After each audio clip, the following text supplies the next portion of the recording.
Yazid ने ये सब कुछ जो किया था, इसके पीछे फकत एक ही नशा था, वो इक्तिदार का नशा था। और सुबह कयामत तक ये हर आने वाली नस्ल इसके ऊपर गौर और तफक्कुर करेगी कि आखिर यजीद ने ये सब कुछ क्यों किया। सवाल ये पैदा होता है, क्यों किया, ये वाक़े करबला रूलनामा क्यों हो गया, ये इतना अजीम खून जमीन पर कैसे बह गया।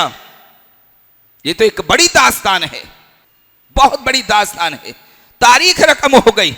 लेकिन ये सब कुछ कि उसमें सामने 6-6 महीने के बच्चे हैं, वो कौन सा ऐसा पर्दा था कि 6 महीने के बच्चे के ऊपर भी तीर चल रहे थे और उनकी शहादतें हो रही थी।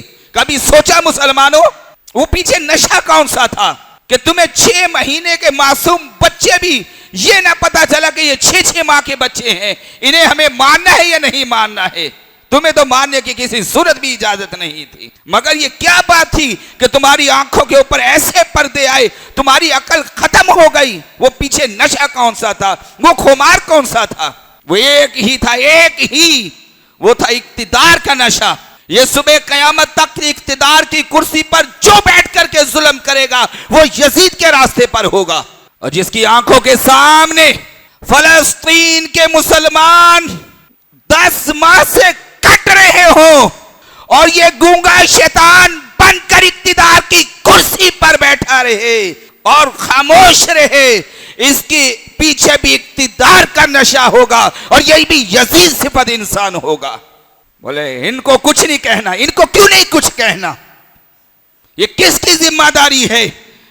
वहां जब इस्लाम की बुनियादों के ऊपर हमला होने लगा, हलाल और हराम की तमीज को खत्म किया जाने लगा, तो इमाम अली मकाम ने हज के मौसम में हज छोड़कर करबला का रखते सफर बांधा। ये तारीख है, ये सीरत है, ये तालीम है, ये तरबियत है, ये किरदार है इमाम अली मकाम का। और ये सुबह कयामत तक आने वाले मुसलमानों के लिए पैगाम है कि जब इस्लाम की बुनियादों के ऊपर हमला हो रहा हो, बेशक लब्बैक अल्लाहुम्मा लब्बैक ये सदा लगाना बहुत अच्छा लगता है और अच्छा है, लेकिन फिर उस वक्त आपकी जिम्मेदारी यह है कि जो इस्लाम की बुनियादों को कमजोर करे उस जालिम के सामने सीना सपर हो जाओ, उसके जुल्म को रोको। यही हुसैनियत है। जुल्म के खिलाफ या जुल्म के सामने डटकर खड़े हो जाने का नाम हुसैनियत है।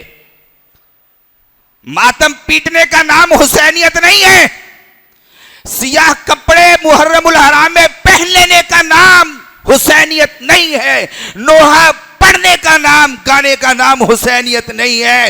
हुसैनियत यह है कि जब तुम्हारी आंखों के सामने जुल्म हो रहा हो, उस जुल्म के सामने आकर के सीना सपर होकर के डट करके इस्तेकामत के साथ खड़े हो जाओ, यह है हुसैनियत।